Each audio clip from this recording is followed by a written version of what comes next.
Welcome back. How's it going, people? Welcome back to Lee Judges TV. We've got a special show for you tonight. It's all about the top four. It's all about the top four race. And I thought I'd bring some fantastic guests on this evening. As ever, I'm your host, Dan Potts. I'm with Lee Judges in the house. I'm also with Dan Lawless. I'm also with another Dan from Football Want from Man United. And I'm also with Rich from Wolves. And we've got some guy called Toby. I don't really know, who's decided to join last minute. No, of course, I'm joking. It's tapping Tobes, a legend for himself, joining us. Guys, we're going to get straight into this. But before we do that, I do just want to get a couple of things in quickly. The sad news, first of all, today, I think it has to be said as sad news for sport. Shane Warne sadly passing away. Judges, I'm going to bring it to you because I know you're a massive cricket fan. Really shocked today to hear that, mate. Really shocked. Yeah, it's not too many things that stun you in work today. And when I heard that, I couldn't believe it. Michelle texted me, funny enough, and said about it before it all come out. I was hoping it would be a prank or something. I really did, but unfortunately, it's true.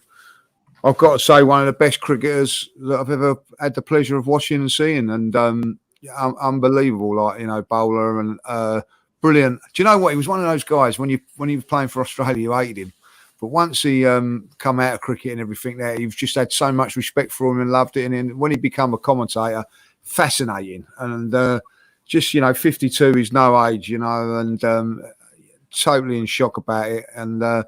Going to be a massive loss. They lost, of course, the Aussies lost Rod Marsh the day before that as well, who was a cricketing legend and wicketkeeper. So a massive couple of bad days for Aussie cricket. And I'm going to say it now, for cricket in general, I think he's massive loss. He's done a lot for English cricket as well, did Shane. And, there was always that thing, when they...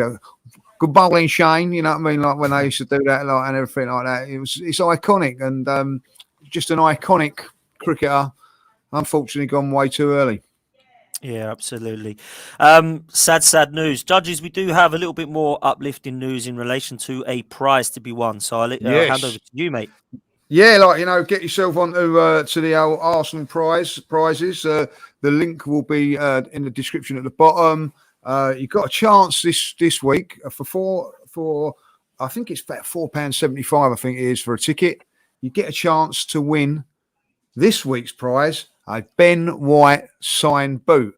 You only get one boot. I don't know why they do that, these players. You only get one boot because you can't actually, use it. You actually frame it and everything like that. And but a Ben White boot to be given, now I understand only 90 tickets are sold, so you've got a 1 in 90 chance of winning it.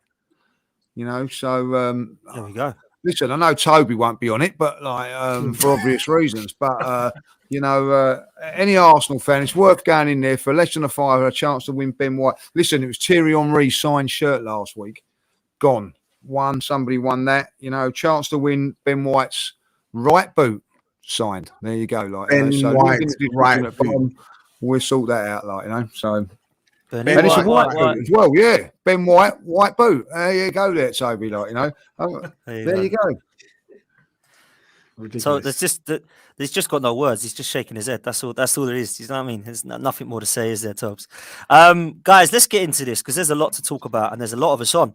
So I want to get into this top four challenge. You know what, Rich? I'm going to start with you and let's start with Wolves because I spoke to Lil Dan, who was supposed to come on tonight, and he said, listen, he couldn't come on anyway, but he said, if we lose to West Ham and we lose to Arsenal, I don't see the point of me even coming on because we're definitely out of the top four race. So obviously you lost twice to us and you lost to West Ham. Do you see yourself in or out of this top four race? What's your situation on Wolves at the moment, Rich? Yeah, at this point in time, I think we're out of it just because of the amount of teams we need to overhaul. And don't get me wrong, I'm sure you'll all kind of get annoyed at me individually, but none of the teams above us are that consistent in the grand scheme of things, but they're at least more consistent than Wolves. And for us to be able to overtake essentially the rest of you guys, I struggle to see it happening just because Wolves were a bit boom or bust. And we had a really difficult February when you look at the games we played. Played Arsenal twice, played West Ham, we played Spurs, and we played Leicester. All difficult games in this division. So we got 5 points from that. And if we'd have just drawn some of those games instead of losing 2 to Arsenal killed us because that's just had a big swing in the table, and playing West Ham as well, that's just separated that gap a bit more. So for us to be able to pull it back without having to play any of those teams again, I'm struggling to see it at the moment, unless, 3 teams have a bit of a collapse in the last, 14 games or whatever it is. Yeah, absolutely. Listen, thanks for coming on, Rich. Take care. Thanks, mate. No, I'm joking. I was going to say, where's good our having you top 4 on. chat? I would love to say, oh yeah, we're going to do it, guys. We're going to do it. We're going to go on a 12-game run here. And Got to be realistic. No, I get you. But it's I don't think many fans, Wolves fans or neutrals, and feel free to disagree with me, could really see Wolves pushing for top 6 or even top 4 at the start of the season. I must say this, Rich. I think you are, out of all of us, probably the most relaxed in relation to it, because even if you don't get it, you've still had a good season. Do you know what I mean? Yeah. I think you're one of the only ones on here that can say, do you know what? Fair play. We gave it a good crack. We didn't get in the top 4. We just missed out on the top 6, let's say. But really, we weren't really expecting to get Champions League or even Europa League at the start. I just think there could be that little bit of disappointment from you, because obviously you had that chance. And I think there's always that in it. Yeah, we kind of asked a question the other day about, what's a successful season for Wolves? And if you go from the start of the season, it would be a, top 10 finish. Asking it now, and you go, well, a successful season would be Wolves finishing 7th or 8th or 6th, even like that kind of gap. If we end up finishing 9th and Southampton or Leicester overhaul us, then I think you can class it for something bad's happened, in the last dozen games. So if we're able to, frankly overtake one of you guys, then I'd class that as a successful season. If we're able to finish 7th, that's 3 out of 4 seasons in the Premier League where we finished 7th. And I think for a club of Wolves' stature, I think that's almost certainly a good thing. And, we can't discredit that as a Wolves fan. But you say we've got slightly lower expectations at the moment, which... No. You could look at it as that, that might, when it comes to clutch games, we might be okay. But we've shown in the last month that we folded in 3 massive clutch games in the last 2 weeks. Yeah, it's interesting. I want to say this. If he was an Arsenal or a Tottenham fan right now, he'd be talking about games in hand. But he's not, which is interesting, because that's something that Arsenal and Spurs fans have talked about a lot this season, is we've got games in hand. They've got 3 games in hand on us. Yeah. I mean, we had 2 games in hand at the start of February. One was against Arsenal, and one was against Watford, which we're playing in a couple of weeks' time. So we kind of burnt through that game in hand, which I think was the 2-1 defeat or victory, whichever side you're looking at it. So in my kind of point of view, in Wolves, we don't draw games. We either win narrowly or we lose narrowly. Now, if we'd have just shithoused our way to a 1-1 draw against Arsenal and done the same against West Ham, and we were poor, particularly the West Ham game, we weren't great, and we had a bit of a rotation side, but it would have made a huge difference to the table, not just to our position because we've got a couple of extra points, but it meant you guys wouldn't be, you'd be 2 points less than that. So, yeah, unfortunately, though, we've got a pretty decent run of games in the next half a dozen. So if I'm going to be optimistic, then I think we should be getting, 5 wins out of the next 6. Dan Lawless, let me bring you in, man, because I know that you said to me not long ago, we've got to beat Wolves, man. We've got to beat Wolves. Now that you have beaten Wolves, I want to touch on 2 things. One of them you've already brought up, right? But first of all, do you think that Wolves are now out of it and you've killed them as well as us that have killed them? And secondly, what's more important, points on the board or games in hand? Because I hear every other week, we got points on the board. And then it flips around, particularly in our fan base. I have to say it. We had points on the board and everyone was happy. Now we've got games in hands and that's the best way around. So what do you make of all that nonsense, mate? Yeah, isn't it? It's all about whatever works best for you. If you've got the bloody points on the board, you're going to be like, yeah, it's the points on the board. If you've got the games in hand, you're going to be saying, and that's obviously Arsenal fans earlier was saying that to Spurs fans, it's points on the board. To me, I do prefer to have the points. Obviously, it gives you an advantage. You can still overtake us, but you've still got to fit those games in at the same time. You've got to win those games, and you have to crowd them in a little bit more in your schedule. You could win them and overtake us, but just because I feel like there's this, when people look at the games in hand and think, well, if we win these games in hand, well, we overtake you, as if once that's happened, that's done. Like, we can't then overtake you once you've won all your games in hand, and that's it. Top 4 race done. So, I'm happy to have the points on the board. Maybe I'm saying it just because I've got the points on the board. I wouldn't count Wolves completely. I was really worried about Wolves prior to that second Arsenal game, which I thought they bottled that massively.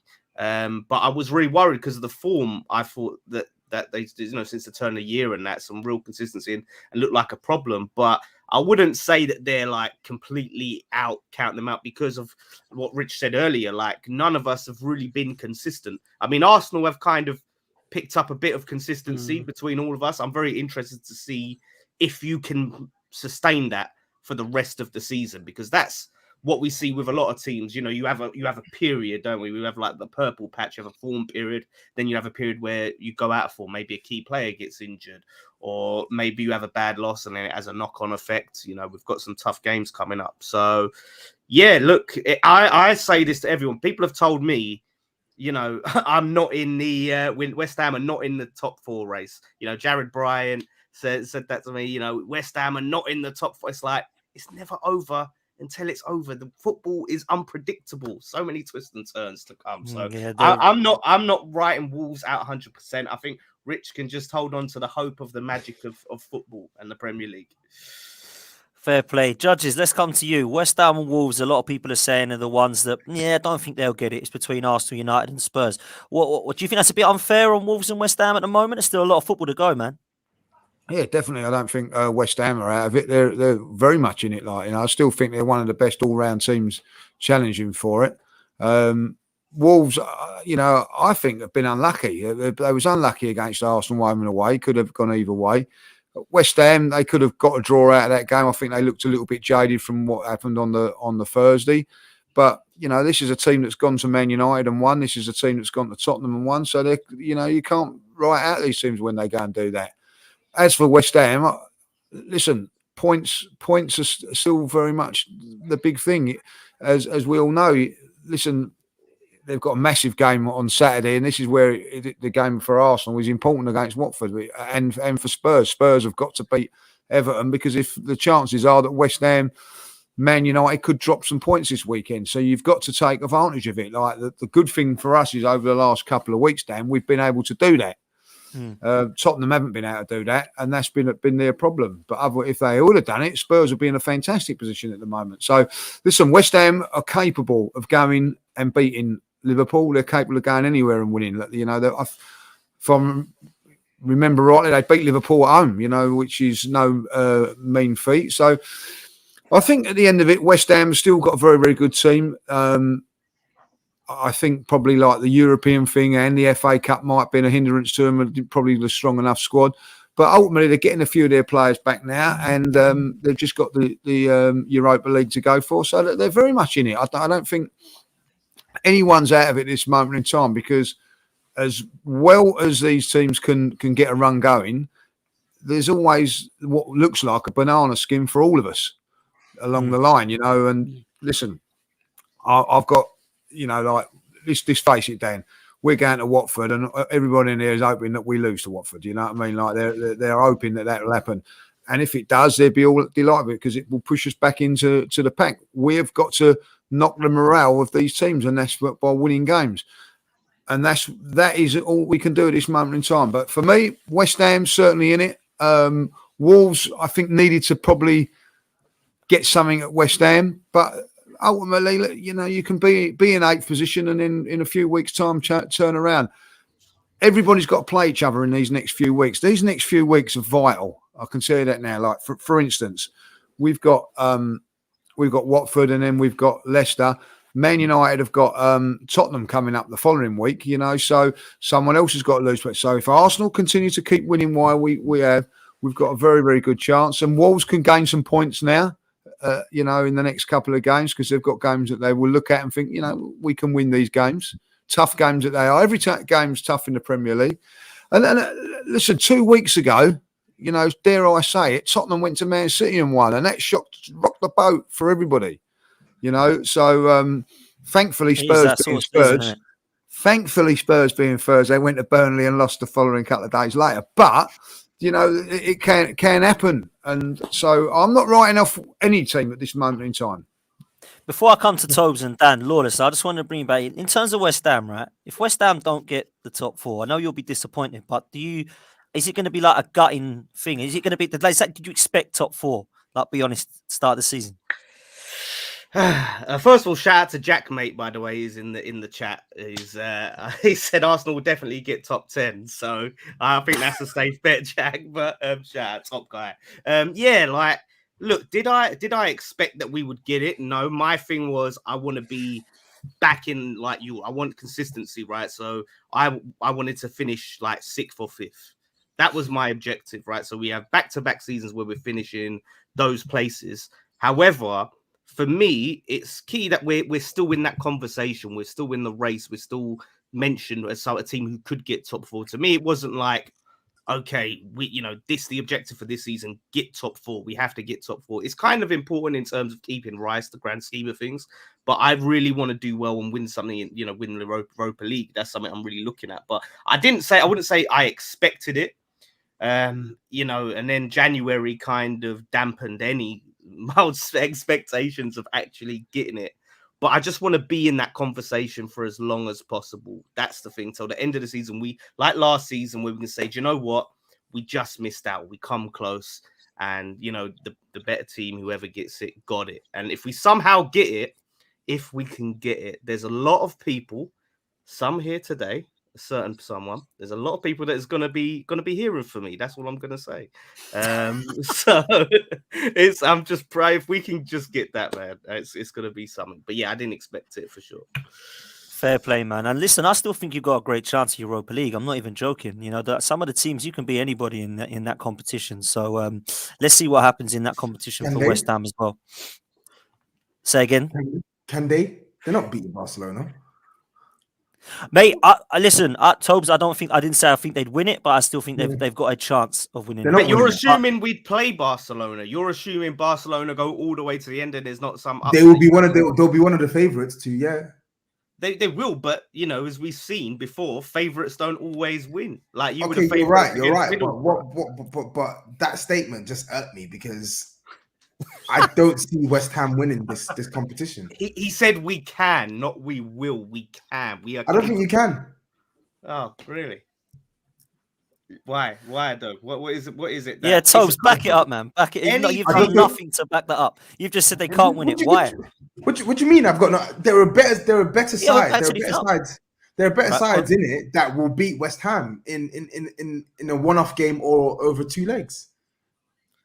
But haven't we seen it's not always the better sides that come out on top, Tobes? It's the cup. Bro, I am not saying that. I'm saying that despite that, you still need some level of quality to get through. And I'm not saying that West Ham don't have enough quality in their team, but I'm saying West Ham as an outfit are not good enough to win the Europa League. You're just not. I don't understand why we're doing this. Nobody here is going to be surprised if West Ham get dumped out of the next round. Nobody.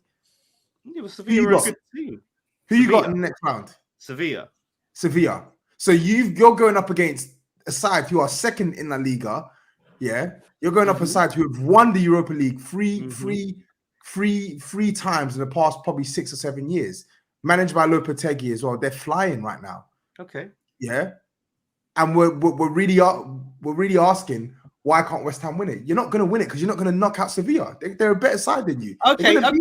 Yeah, but they are. I'm saying we're not the favourites going into this game by any. Yeah, I'm not. But exactly. if we win that game, what are you going to say? What will you say if you win that game? If you win that tie, then I'll take what we're saying here more seriously. Until that happens, I don't see West Ham winning it. If we win that first leg, I can't believe we're arguing this. You're playing Sevilla and we're talking about winning the Europa League. West Ham are not winning the Europa League. It's not happening. I'm just saying we go away to it's Sevilla. Not happening. Wait. Same reason why you would say Spurs won't win. If Spurs win Spurs won't win it because we ain't won anything yet. So West Ham is what, like 42 years since you won a trophy or something like that. West Ham are not winning this trophy. West Ham are not winning. Oh my God! This isn't salt. This isn't salt. This isn't Toby's Spurs fan. This is just logic. Use your brain here, lads. West Ham are not winning this. They have no chance of winning this Europa League. They're in it for the shits and giggles, and props to them because they've made Europe for the first time in a long time. So their fans deserve some happiness. So they're in it for the ride, but they are not winning this competition. That's a fact. Listen, They've got a Mate. chance, though. They have got a chance. But they haven't. They ain't got a they- chance. this is the team that struggled in the Conference League. That's all I'm gonna say. Yeah, bro. Conference League. Bro, I'm not trying to sit here as if and say that Spurs will do any better. We literally got dumped out by Zagreb last year. I'm saying that Who you're we not gonna beat, win it. by the way. Who we beat, by the way. Yeah, That's you what I'm did. gonna But say. what have I said here that's incorrect? I'm just saying we're not the favourites, but I'm saying there's a chance. There's always There's no chance. There's to no be fair, chance. You're not winning it. So we You're not can winning beat. it. Stop Wait, saying whoa. there's a chance. We You're can not beat winning it, bro. Liverpool. We can beat Chelsea. We can knock Man City out of the Carabao. But you're telling me we can't beat Sevilla in the Europa League. We can beat all those teams. All right, those cool, bro. teams- Fine. No, Ignore but me, man. I'm just tell me. talking rubbish. No, but tell me, we can beat those teams. Tell me why we can beat those teams and not Sevilla. Why? You Why know can it. we- You know why. I don't need to Why? explain it to you. I don't need to explain it to you. You can know beat why. those You know it teams and not yourself. You're just Sevilla. the reason why you have to you have to argue with me because you're a West Ham fan. So you are not going to side with the facts. You're going to side with your West Ham sort of like what's the word I'm looking for? You're going to side with West Ham in this argument. You're not going to side with me. But you know I'm right. I'm just saying. You're just if not we going to say beat it here. You're not going to say it here. If we can beat those teams, we can beat Sevilla. I'm not saying because we beat them, we will. I'm Okay. saying if we can beat them, it shows that we're capable of. All right. So go beat a them. much better side. We Go will. beat them. We will see. Listen, West Ham are massive. Let's not forget that, like, you know what I mean? Exactly. Like, there you go. Tobes, let's stay with you, man, because let's bring things back to the top four. Mate, I was We better listening go on to to Man United then. I was listening to Talk Sport earlier. Tobes, do you listen to Talk Sport? Okay, so we're doing this now. All right, cool. Okay. Cool. Mate, like let's be real, Tobes. Looking back on that, do you regret? Was you a bit out of order to Jason Cundy and Jamie O'Hara? No, I wasn't out of order, and in fact, I wish I swore. I wish I swore it with me even more, to be honest. Why Okay, did I miss this? I need to see. Did you not know about this? No. No, what's this Someone about? needs to Tell me. link me to this. Yeah, Tobes rung up. I called Talksport after the Burnley game because they were just talking rubbish, and at the end of my rant, I swore on air, and they just booted me off. So yeah. Ah. Wow. It was classic Toby, to be fair. It was class. But Tobes, let's be real, man. Obviously Spurs, everyone's screaming Antonio not long ago, but it hasn't gone so well for Antonio in the last few weeks, man. Obviously Man City was a great result for you, and then up comes Burnley and you just go Spursy again. So me and you have spoken quite a lot on, off air and just said about what we believe in this top four race and how people are so inconsistent. And I still believe that Tottenham are well in it. And I know that you're not thinking perhaps along those lines now. So where are you? Where's your head at currently in terms of top four and Spurs? Spurs are still in it, but Spurs are just never going to get it. It's like I'll liken it to the West Ham conversation about being in Europa League but not winning it. No, it's the truth, and it's the same thing. It's the same thing I've said to you since it became known that the top four race is going to be like these 4 or 5 teams. Like all it takes is 2 wins. 2 wins from Spurs. Like you could drop points this. Let's say you drop points this weekend. It's not massively unlikely, but let's just say you drop points this weekend. West Ham go to Liverpool and they have to beat Liverpool. And let's just say what we expect happens, and they lose to Liverpool, and Spurs beat Everton on Monday. All of a sudden, Spurs are back in it. That's just the way for me it's gonna be. It's gonna be between now and the end of the season. Granted, Arsenal have probably been more consistent than other sides in it, but I don't think any side can be truly out of it until I see like a sizable buffer. Like I'm talking like 7-8 points, yeah, with I don't know, like 2, 3, maybe like 3-4 games to go. That point is when I'll say, okay, yeah, maybe this might be done. And even then it can still change. Do you get what I'm saying? So I think amongst all the teams that we're discussing here, it's gonna go right up until the end. Whether it's going to be 3 teams left in it, 2 teams left in it, it's going to go right up until the end.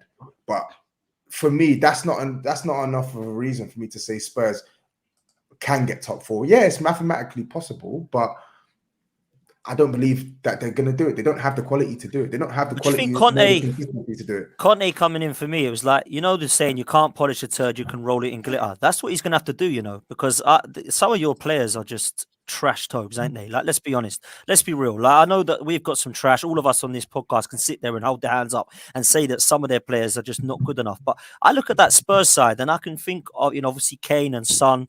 And I think Kulusevski looks a half decent player now that he's been brought in. But then I'm kind of struggling after that. So, like, this is a massive, massive kind of test for Conte, isn't it? This is the tough test for him. Yeah, it is. It definitely is. I think admittedly, I think he's not expected. He knew the job would be tough, but I think even by his expectations, the job's been tougher because the quality level in our team is just so low. Like, it's so bad. Like, there's a base standard that you need as a top 4 side, and Spurs don't have that right now. And he's fighting up against a strong current, man.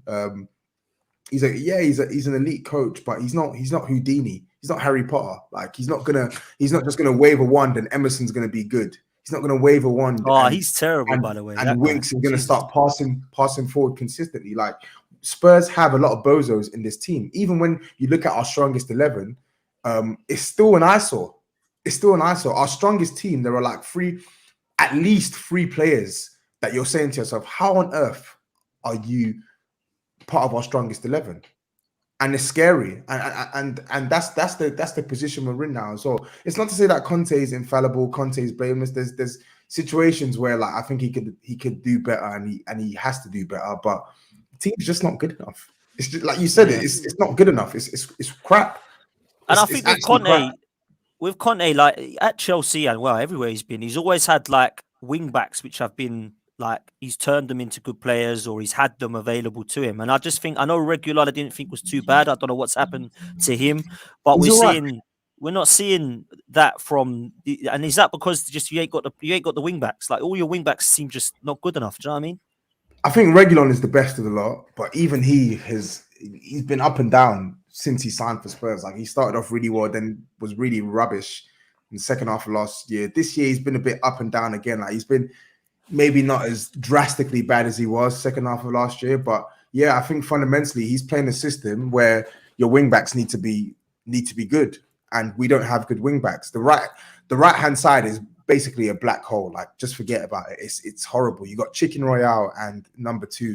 Like, they're just awful. They're absolutely awful. So when he's making these changes, like, we're seeing the most minor difference. Emerson is more athletic than Matt Doherty, but Matt Doherty is better on the ball. But to what end? They're both awful. Judges, when you look at this Spurs side now, Conte coming in, I think, I'm not going to lie, I was worried because I thought this guy's world class in terms of caliber of manager. But you do need the players, Judges, don't you? And I think that although it's not over for Tottenham, he is going to have to kind of work miracles if he wants to get in this top 4, isn't he? Yeah, I'm going to say it. Conte's disappointed me. Oh no, I'll change that round. He hasn't disappointed me. He's actually made me love him because I actually thought that he was going to be this great manager and all that, and he's really disappointed me. I think he's been poor, slagging off the players all the time.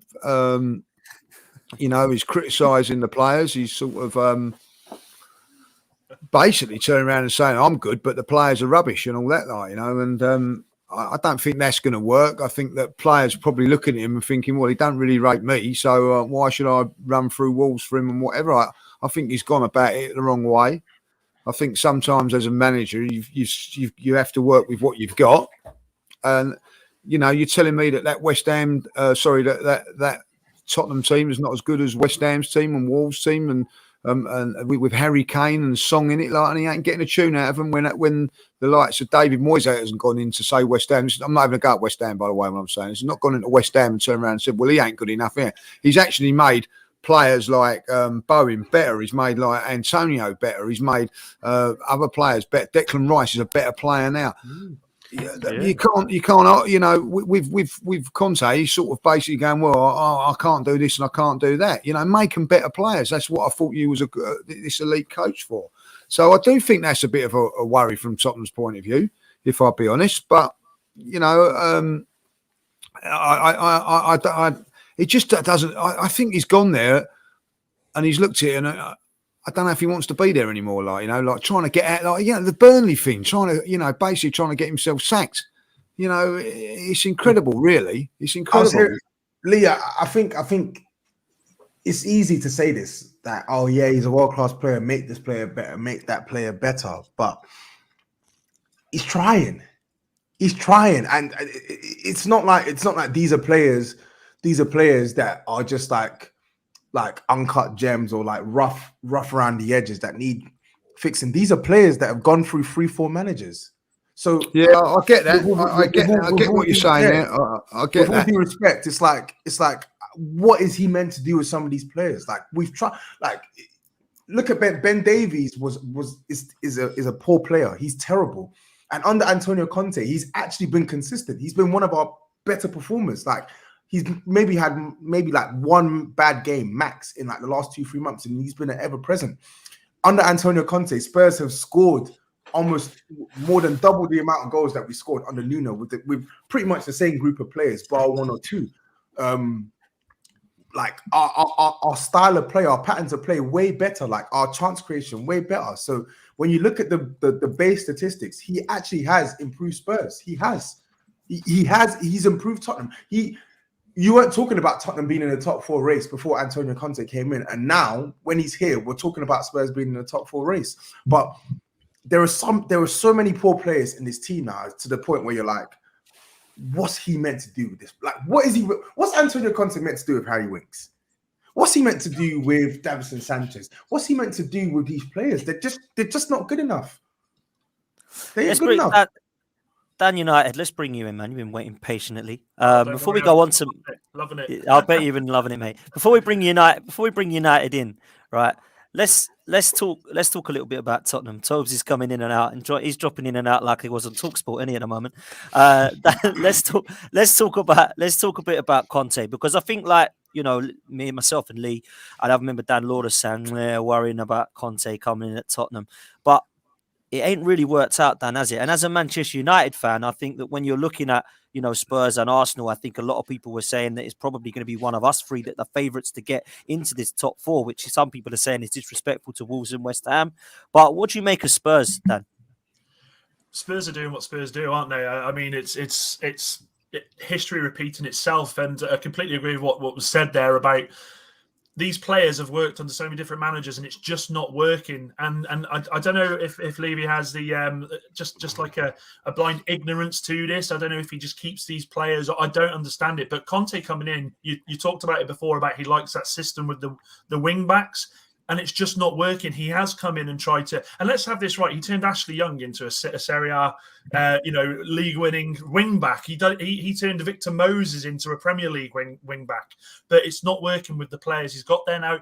I don't know if it's a mentality thing with the players there. I don't know if they're just not getting it, but it seemed they had that bounce, which most teams do. And it's just gone wrong there. And him coming out and saying what he said after the Burnley game, I don't know if that was him, A, trying to get himself sacked, or B, trying to say to the chairman, look, I want you to back me. You need to be backing me and what I want.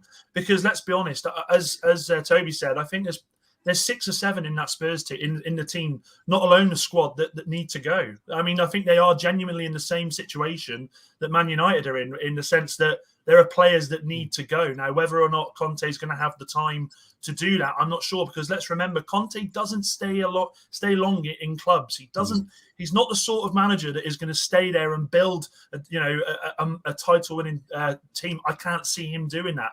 I can see end of the season being absolutely key.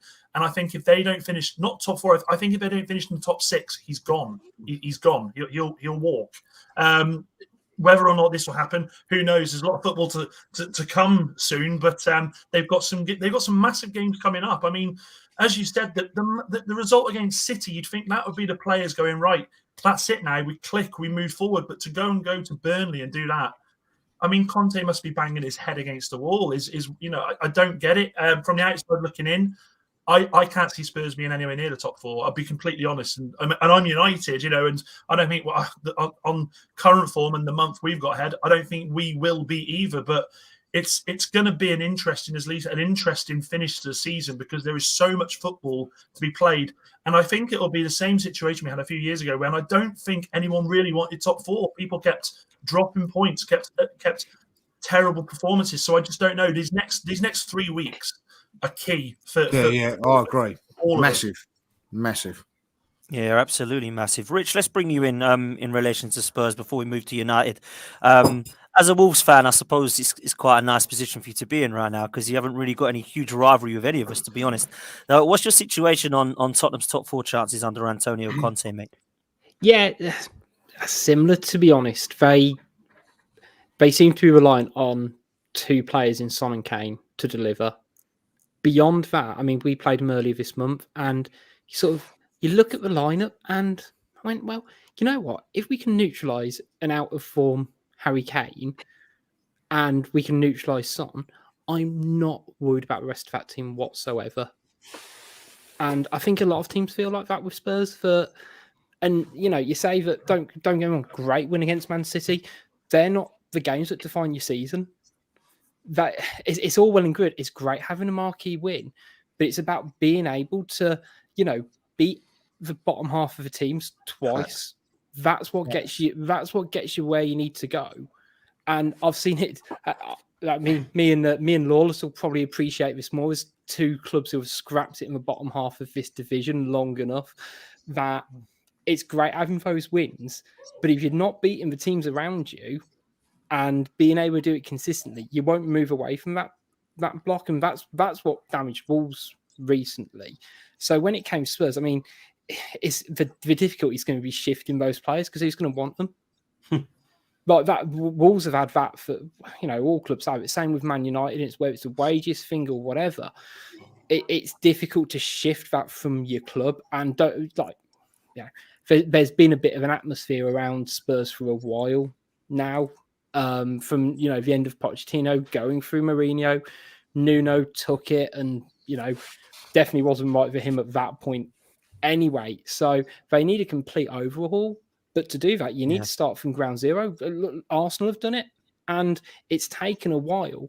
But they seem to have all of a sudden got a corner nucleus in that team. Now, don't get me wrong, all the criticisms I think most people could have laid about Arsenal is that they're a bit of a pushover. You could get into them and everything like that. That's changed now, and they are a bit of a not nasty team, but actually, you know what? They gave Wolves a real hard go and really pressed our buttons in a way I've not seen an Arsenal team do in a long time.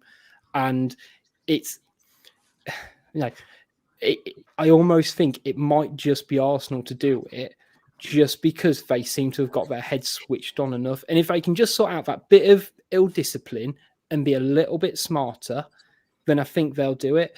I'd love to say it would be Spurs, because they've probably got the two best finishers out of the rest of the clubs. But if you can't get the ball to Harry Kane or Son, you're not going to do much.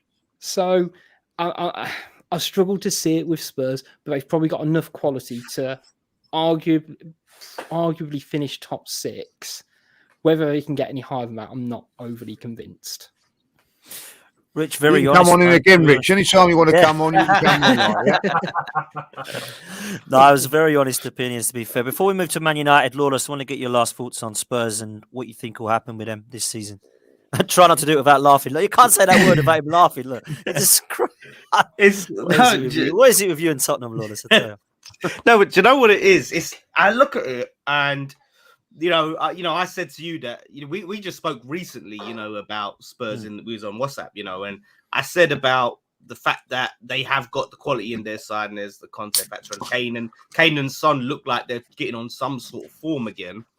But I feel like Conte might have kind of just killed the spirit of the team, because if this manager's basically doesn't want to be there, is trying to get sacked, and is basically making all these complaints about the players and that. I don't see how that really motivates the team to, like Lee said earlier, run through brick walls for him to fight for him. I feel like they're going to be feeling a little bit more demotivated and not up for the fight and not really believing that they can do it. And I think that really comes down to the manager, really. So I think that's their biggest issue, because I thought before Conte, he's going to take some time, but once they get an understanding of what he's trying to do, that they'll be a serious contenders and that. But it just seems to be whatever Conte's problem is, he doesn't seem to be interested. So on that, I don't agree that he's not interested. I just think he's not a Neanderthal. He's not going to see rubbish and call it glitter, is he? He's not stupid. Yeah, but come on, like he's basically come out and said, "Look, sack me." Like I want to talk to the board. No, he hasn't said that because he didn't say it in so many words. But come on, he hasn't said that. Listen, we know his future in the summer is uncertain, but that was always going to be the case if Spurs were to go and do what they're doing now, which is not give this guy the sufficient backing he needed in the January transfer window and give him the assurances that he needs for the summer. In January, we needed at least 2-3 quality additions. The 2 that we brought were by chance. They were circumstantial. We were not scouting these guys for the majority of the window. The 2 players that we scouted, we didn't get. We knew we needed a right wing back in January. We didn't sign one.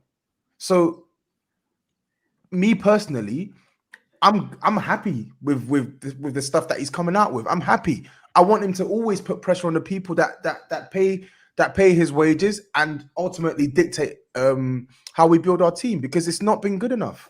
But I've never seen a manager do that. I've never seen a manager do that. Against Burnley, I've never seen a manager do that. How do you not back a manager that is famed for that wing back system? How do you not back a manager who has so much history in being able to bring the players through and work a system it works? And as Toby said, the fact that they've not done that, I think Conte has looked at it and thought, well, why am I here? What's the point of me being here if you're not going to back the system that I'm obviously famed for, the system that works? And they're still stuck with, as you say, Royale with Doherty. They're not elite players in that team. They're not elite players in any top 6 side. So I honestly can see exactly what Conte says with that. It is, and coming from my perspective, I think if you don't back your manager, especially when they just come in, then what does that say for 12 months time? In the summer, what's stopping in 12 months time them not backing him again? And that's an issue. Can I just say as well? Can I just say great point, Dan? And can I just say as well, I'm not even asking for like 5 or 6, 7 world beaters. I'm not asking for that. I know Spurs aren't just going to go out and sign a couple world-class players, but what I need you to understand is the base level of quality in this team, it is so low. We have players that can't execute the most basic of actions. And I know Dan can relate, because although Man United have a better squad, they're in a similar situation as well, where in pivotal parts of their team, they have players who genuinely cannot play to the standard of a top 4 side. They can't do it. They're not comfortable in possession. They're not comfortable when they're put under pressure. They can't play in multiple systems. They're just not good enough. Yeah. So I think there's can I just say that, Dan? Before, this is an important point.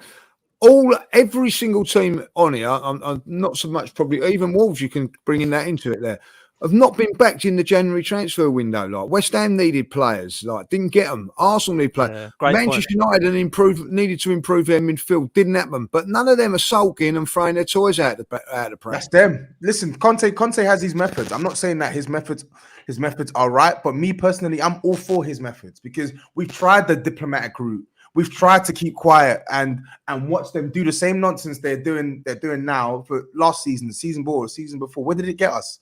We had man. Take on Levy. There's only one winner, mate, and you know that. There's only one winner.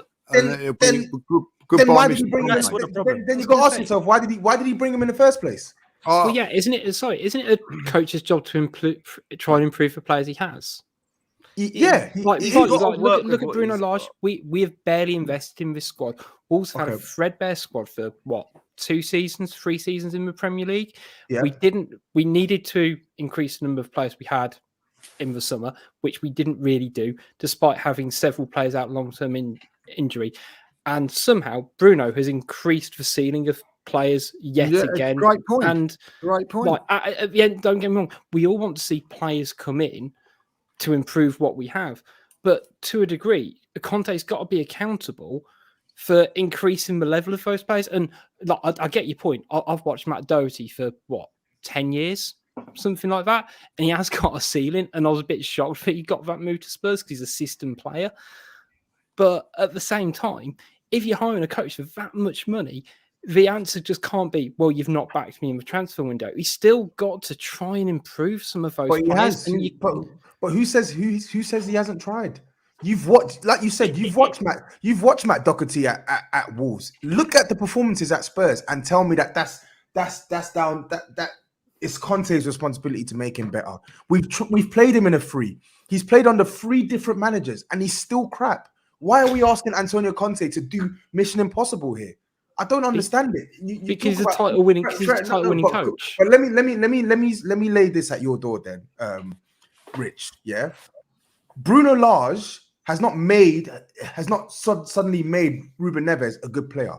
Bruno Lage has not made João Moutinho a good player. That's your midfield. That's been your midfield pairing alongside Dendoncker for the last 2-3 years, and that midfield pairing has always been reliable. Even when you look, they haven't. You can.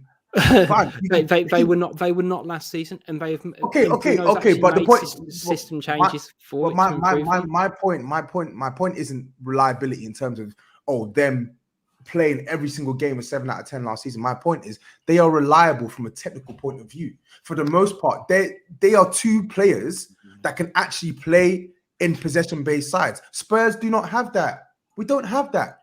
Yeah. We don't have that luxury. And you say, oh yeah, Bruno Lage has made Wolves better. Wolves are not high goal scorers. Yeah, Wolves are not high goal. The one thing he's done, he's maximized your defense, and I think in possession you lot are capable.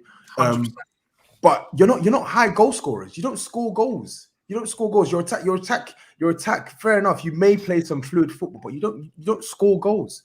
I'm looking at our Spurs side now. The goal scoring has improved. The chance creation has improved, but fundamentally, we don't have the quality to play the style that Conte wants week in, week out because we don't have the players that are good enough. So, but then if you're a manager, and this was like Bielsa's problem, really, like one way of playing and very, unable to adapt. And as a top manager, surely you've got to go, right, what players have I got? Here's the best system to play with the players that I've got, and this will get the best. We've seen that our Spurs are capable of putting in good performances, but it just becomes every time it's like good performance, fist pump in, touch the chest, then they'll lose, and then it's all doom and gloom, and he can't really get any consistency going. Because these players aren't consistent. I hear what you're saying. You can't put it all on the players. So let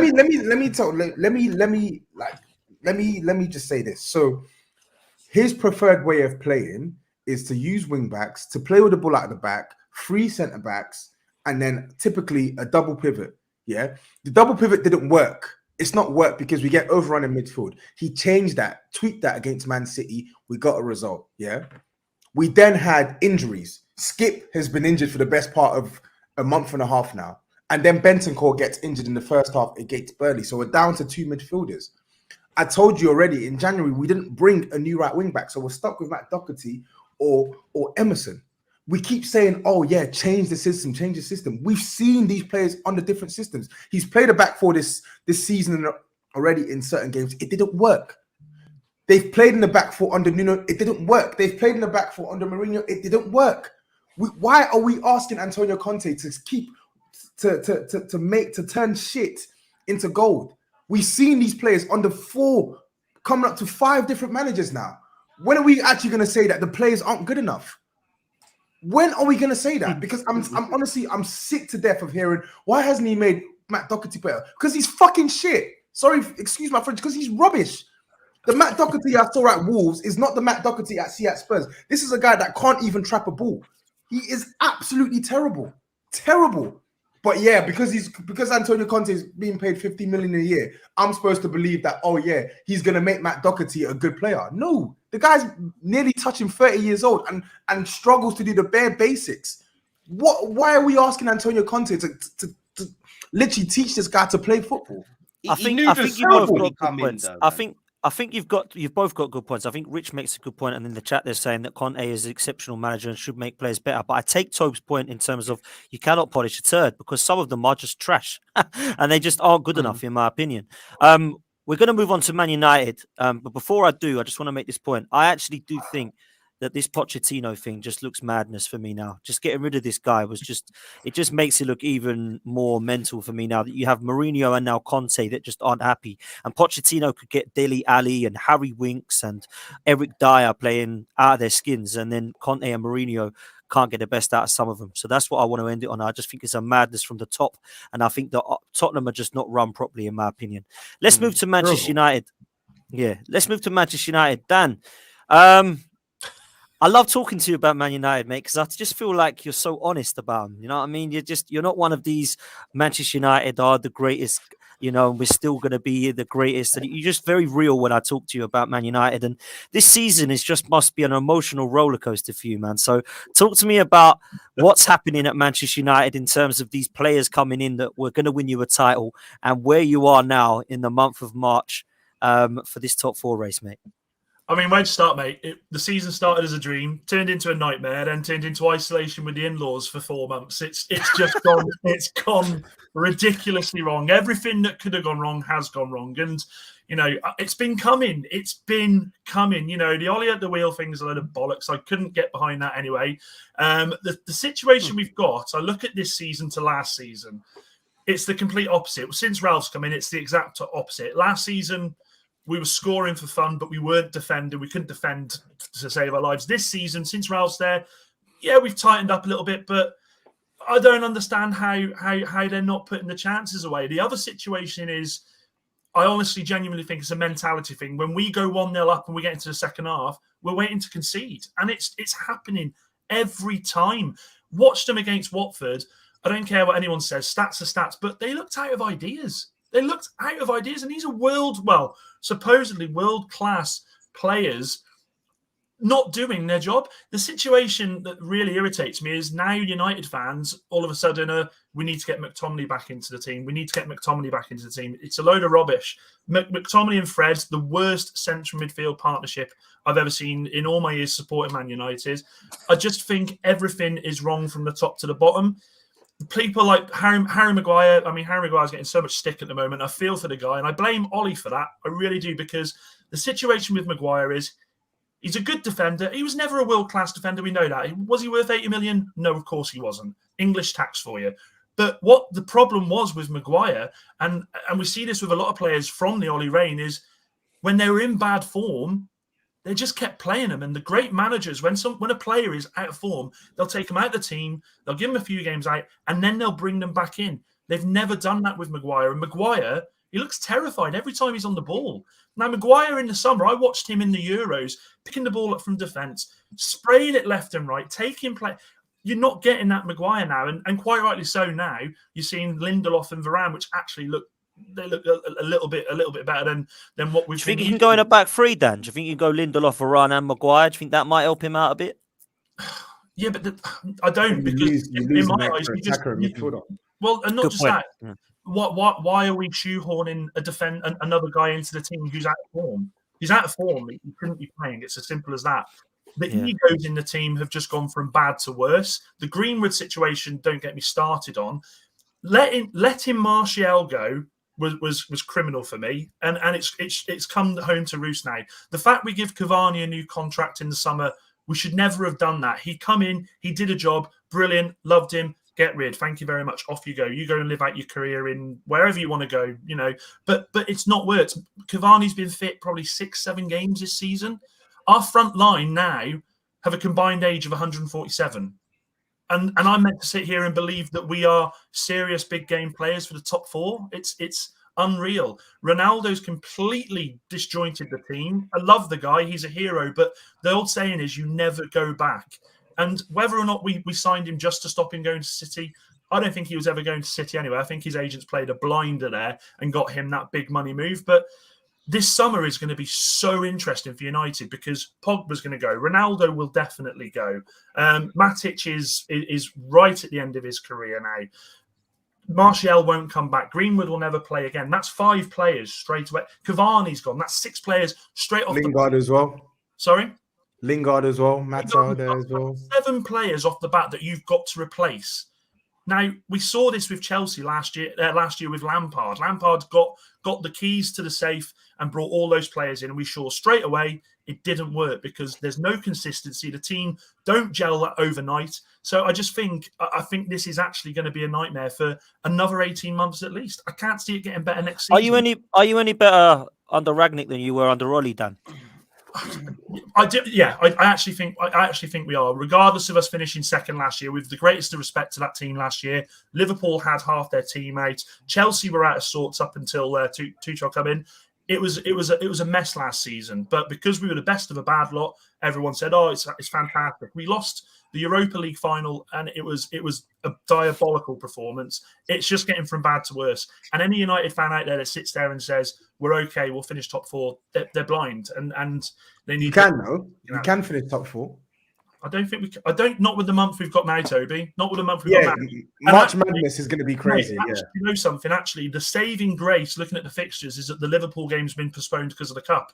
Because I tell you what, if we'd had Liverpool as well, I don't think we recover from this month. If we go into every game playing like we've played against Burnley, against Norwich away, everyone said Watford was an embarrassment, an absolute embarrassment. I just think if you can't beat the teams at the bottom of the table, how is any United fan, myself included, expecting us to be in that race for the top four?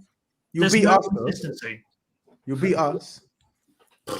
I don't know, Toby. I don't know. I said we beat Watford, mate. Do you know what I mean? Yeah. I said we beat Watford. Inconsistencies all around, man. I think it's horrendous. It goes from about the last time I spoke to you, Dan. I think we had 2 games in hand over Arsenal, and then the next day we went and beat Arsenal. I thought, you know what? Actually, might be something here then. But it goes down to the players complaining about training in the dark, complaining about what the hell are we doing here? These are professional athletes.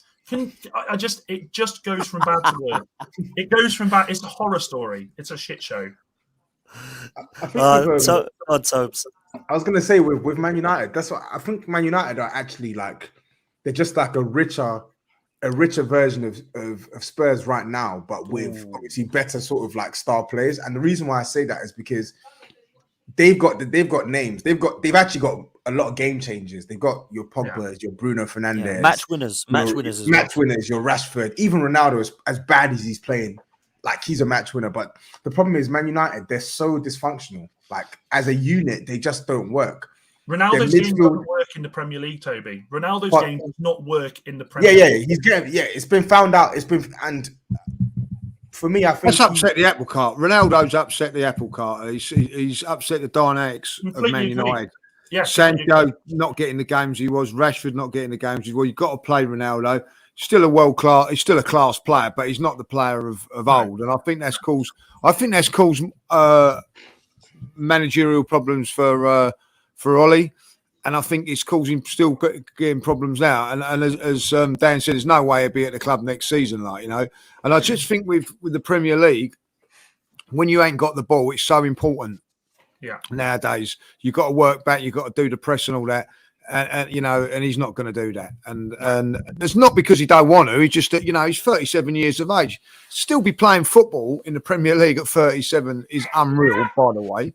But it just doesn't work, And I think that's one of the reasons the Man United. Listen, when he signed, I thought, that's the icing on the cake. It's just not worked. It's just not worked. Don't you think that's how he's been managed, though, Lee? Because if you think about it, someone as good as Ronaldo, maybe if he's not being played like week in, week out, starting all of these games, playing all this football, he can still be a big difference maker. But I think he puts pressure on, Dan. I think he puts pressure on, like walking off when you've lost a game or drawn a game, just walking straight down a tunnel. I don't think he is.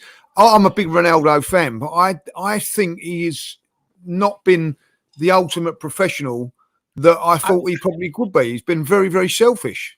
I don't agree, Lee. Because for me, when I'm watching Man United, I don't look at them and say this is a team that are suffering because of Ronaldo's ego. I look at them and say this is a team that are suffering because they got too many out of form players. I think the point on Ronaldo playing regularly would hold true if Man United had like another fit number 9 available. But the Greenwood situations happened. Cavani can't get any minutes because he's always constantly injured. So right now they have to play Ronaldo, and telling me Lingard can't get some more minutes, like in false 9 though. In false 9, Dan. he can play there. He can play Come there. on, I'm sure he's played there. Are you having me on here?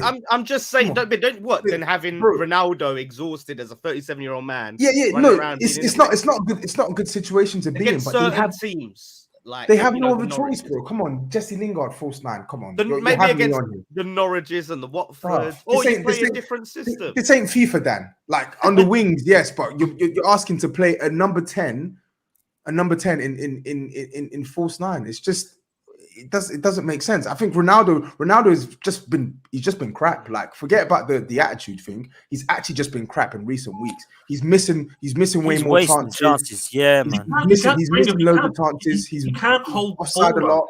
He can't hold the ball up. He can't hold the ball up. He can't pass the ball more than 5 yards. He can't do that. Yeah. I don't want to see that. And the problem is, I think essentially, you look at Bruno Fernandes. Bruno Fernandes has struggled this season because of Ronaldo being there. Yeah. I won't have that any other way. I won't have Definitely. anyone say Personality. It's a big personality. I tell you, if you play with big personality, sometimes a big personality can cut you with some comments and things like that in training. You know, and I think there's something in that. Like, you know, you think, oh, he's this great player and all that. Like, and you know, he can be a little bit arrogant and cut you down a little bit. It can upset the apple cart and also team spirit. I am a big believer in that, and I think that, you know, listen, to be the best player in the world and whatever, I think you have to have a selfish streak, you know, but you have to have big characters around you as well. And I don't think that, you know, Man United up.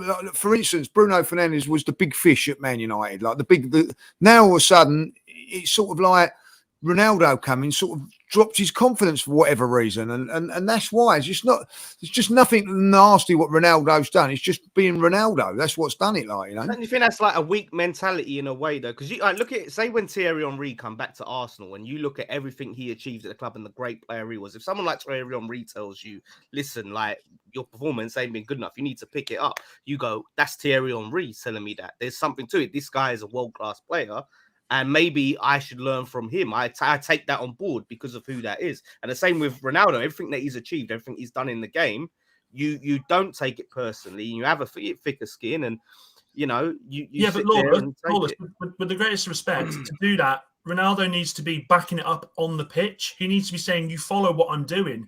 And if he's not been consistent this season, now whether or not we're having to play him to death because we don't have the players. Well, again, you go back to the manager there. The manager needs to be looking at a system that works to give him the time to rest him. But it's just not. It's not happened for Ronaldo. And he's not going to want to. He's not going to stay if we're not in the Champions League. Simple as that. I agree with that. Yeah. I agree with that. The only bonus with Ronaldo is by some magic, honestly, miracle. It looks like if he does go in the summer, well, we'll get a fee for him, which, you know, you get a fee for a 37, 38-year-old player. You will get a fee, though. You will get a fee for 100%. Tobes, I know you've got to shoot, bro. Before I let you go, prediction for who you think is going to get top 4 before I let you go, man. Who are you going for? Until it's mathematically He don't want to say it, does he? I don't want to say it. I'm not going to say it. So until it's mathematically impossible, I'm still going to stick with Man United. Okay, you're going Man United. Okay, fair play. We're going to do a couple of minutes on Arsenal, get a prediction for everyone else. But Tobes, I know that you've got to go. So thanks for coming on, bro. We will see you soon, Tobes. All right? Take it easy, man. Cheers. Man. Cheers. Nice one, Tobes. Let's quickly go Arsenal for a couple of minutes because it is getting towards the stage of wrapping up. Forgot. Oh, it's an Arsenal channel. I know it's an Arsenal channel. Do you know why I've left the best till last? That's what it is. Left the best till last. I'm going to go back round again. I'm going to end with Lee. I'll start with you, Rich. You said earlier that you thought Arsenal probably do it for the reasons that you gave in terms of some of the mentality and some of the physicality stuff that you'd seen. Have you seen enough from Mikel Arteta, improving wise, to think that we are probably favourites for top 4 now? Yeah, it seems like Arsenal have quietly gone about the business and grinded out some good results, particularly against Wolves, where we're Wolves and West Ham are a bit of a benchmark team. It's like, you know what, if you can do the hard graft against a team like that, then you deserve to be where you are. Whereas, and that's sort of what I compare it to, when, you know, we we beat Man United and we beat Spurs, who were in that bit of disarray. My only apprehension around Arsenal would just be about the goal scoring. And if they've got players who can do it, and I don't quite see it in Martinelli personally. Lacazette, you get it in peaks and troughs with him, it feels like. So it's just whether they can consistently get goals in that team, and whether it's spread across the front four, or Lacazette can go on a run. I sort of think it might be theirs to lose. It'll be a shame if West Ham drop off, because I think it's almost a bit where it's going to be one of the traditional big six, and Wolves and West Ham are tying it out for 7th and 8th in May, which will be a bit of a shame for the teams of the other 14. But I kind of just think they've seemed to just have that little bit of an edge at the moment, whereas Spurs and Man U may seem a little bit more shaky. But still plenty of football, isn't there? So I'm still going to I'll stick with Arsenal for now. Fair play. No, I like that, Rich. Dan United, let's come to you, man. Arsenal, what are your thoughts? Yeah, I mean, you look at 7 games lost all season. Well, 4 of them, 3 of them were at the start of the season, and the other one was against City.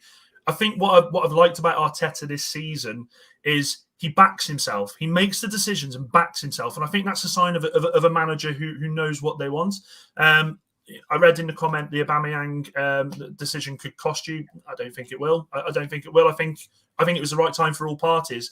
What I like about what he's building there is he's not just building a squad. He's building a group there that work for each other and that will die for each other on the field. And I actually think going into the end of the season, the form is with you guys. I genuinely do.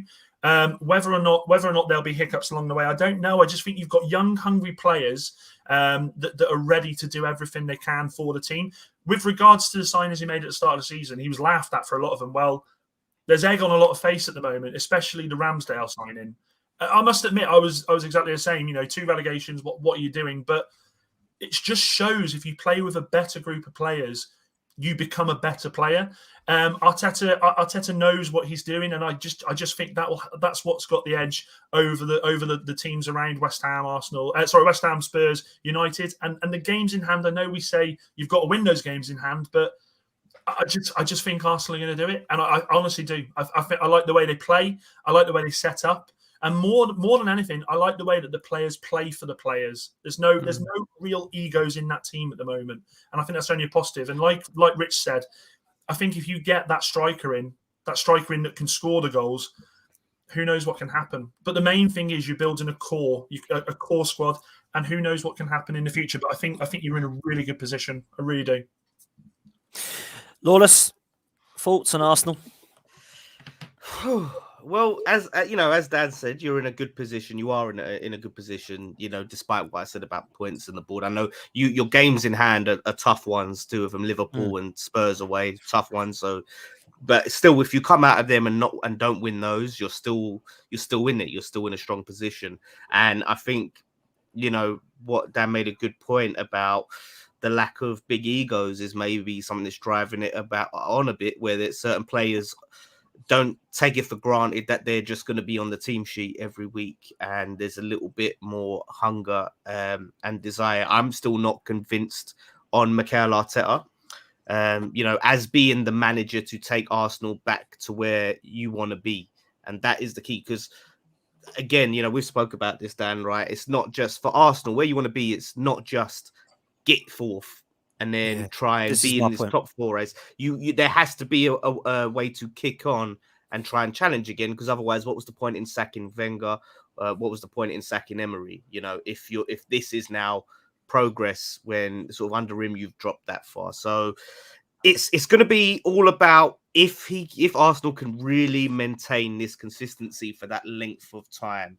That is the big question I have. The goals, like Rich said, is a concern. The lack of goal scoring ability up front, in terms of you're not as free scoring as you was, and there are some times where you can make a meal out of it. But there's a bit more grit into the team. You're less of maybe an entertaining, exciting team, but that's no good if you're losing games and getting slapped every week. So the big games are going to be interesting. I know we're not defined by the big games, but that's going to be very interesting to see how this team copes against the Liverpool and that Tottenham away. And I think if you win that Spurs away, that could give you some serious momentum because of how big and how important a win like that is. If you win at, you know, the new Spurs ground, that could potentially carry you through, you know, just on that momentum alone. If you lose that, that could be the sort of result, because it is such an important game, the North London derby, that maybe could derail you for a few games. And so I'm looking at that game with big interest, that North London derby. Yeah, 100%. Judges, it's quite interesting, isn't it? Because obviously you and I speak quite a lot, and we speak to a lot of other Arsenal fans. But when you get other fans on, does it fill you with a little bit of optimism about the Arsenal at the moment going into the top 4 race? Yeah, because you know, like every, and I've said it all the time. Every team in and around us has got flaws in their makeup, and that's what it makes it intriguing. You know, you listen to what Man United fans have got to say. I still think Man United have got a very, very good chance because they've got good players. But when you hear Dan talking, you think, well, hold on a minute, maybe not. Same with all of them at the moment. I'm at this stage of it. Arsenal win their next 3 league games. They will get champions. They will get top 4 because all the other teams are in and around them have got big games around them. They're not guaranteed wins, those 4 games. But if you're going to get top 4, you've got to get those results. That's away to Watford, at home to Leicester, and away to Villa. Get results against them, and we're in with a shout. I think you know, after that, or even I think maybe in between that, we've got Liverpool now. So you know, if we could get something again, like if we could win those games and then say beat Liverpool, that would be a kick in the old goolies for everyone in and around us, you know, because that would be one that everybody's expecting us to drop points in. So if you can go into that game with momentum, go in there with results under your belt and consistency, and I still think that consistency is the key here. And if you look at all of the teams, they're not consistent, you know. Let's take Spurs, for instance. They beat Manchester City, and like straight away, I know how I was feeling. Oh, no, that's a game changer. And then they go and lose to Burnley. You know, all of a sudden, like, you know, maybe it's not. Same with Man United. Man United, I couldn't believe it last week when I'm looking at my phone, 0-0. And I'll be honest, when it was 0-0 20 minutes ago, I said, oh, they get a goal. And then I was doing something else, forgot about it. And then, oh, blimey, they actually drew, which is incredible. You know, so listen, we drew against Burnley at home. No one expected that. You know, so West Ham could, I think, if they go to Liverpool and win, so if they go there, they're capable of doing that. Then they're back in it. It's as simple as that. You forget about games in end, then they've got points on the board.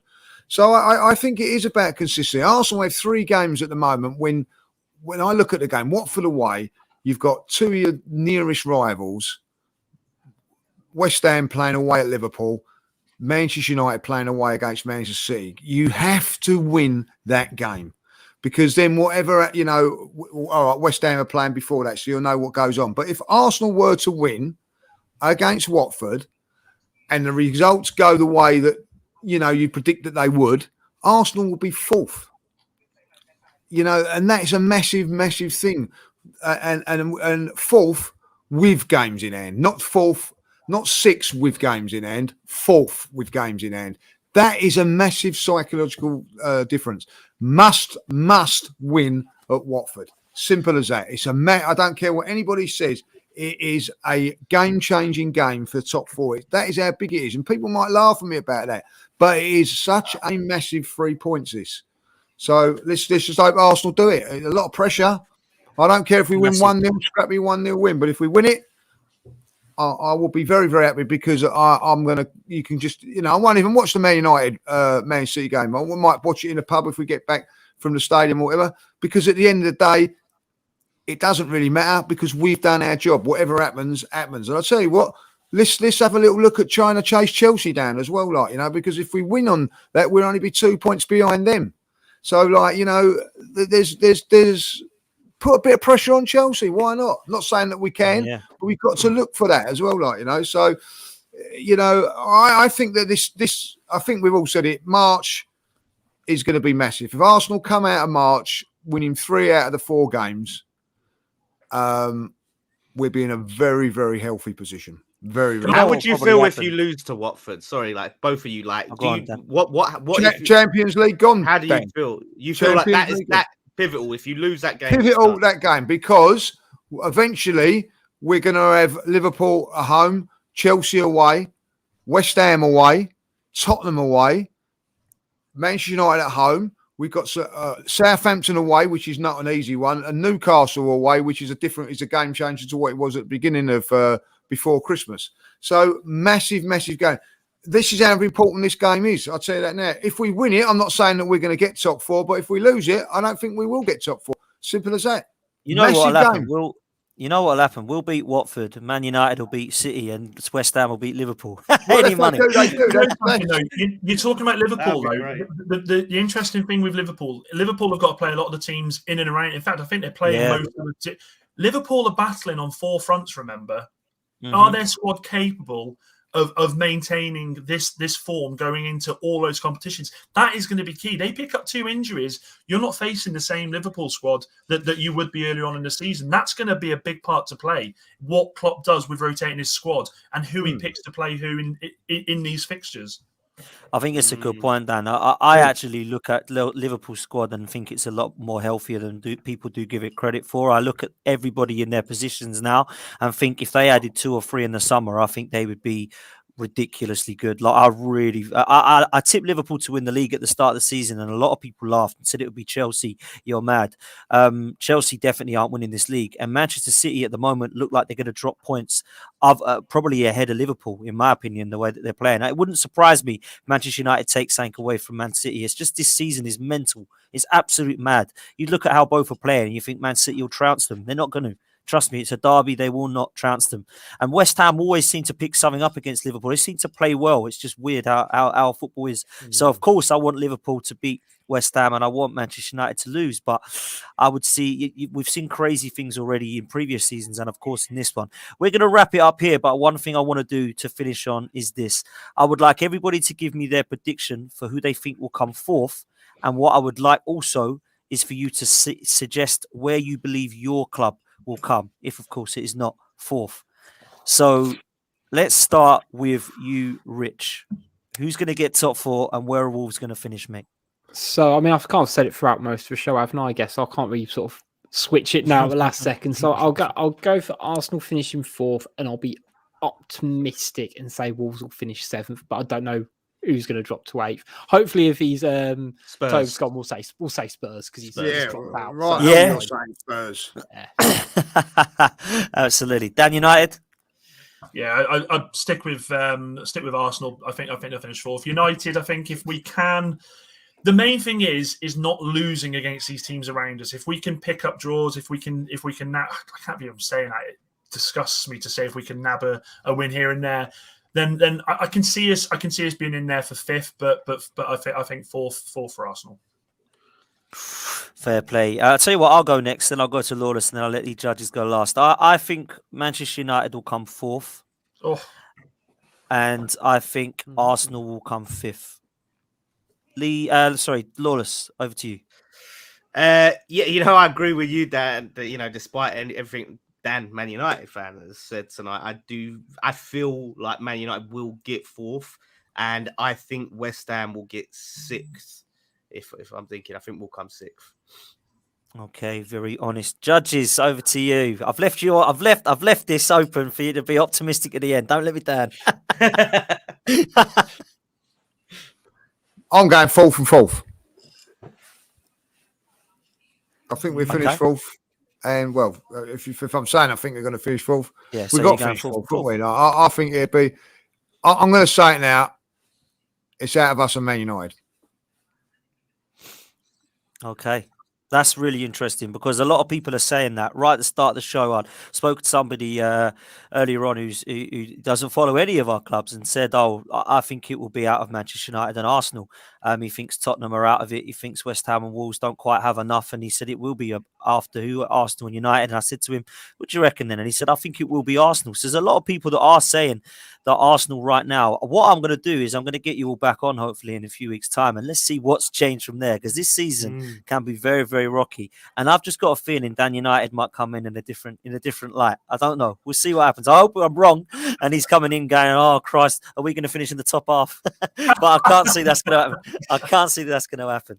I really can't. Guys, I want to say a huge thank you to all of you for coming on. This has been really enjoyable, and I'm so glad that we've done it. It really has been fantastic to get everybody's opinions about not just their own club, but everybody else. I hope you've all enjoyed it in the chat. Thank you all for joining us. Thank you for listening on the audio. We've had over 800 of you watching live at one stage. That's fantastic numbers. Please smash a like button and hit the subscribe if you haven't done so already.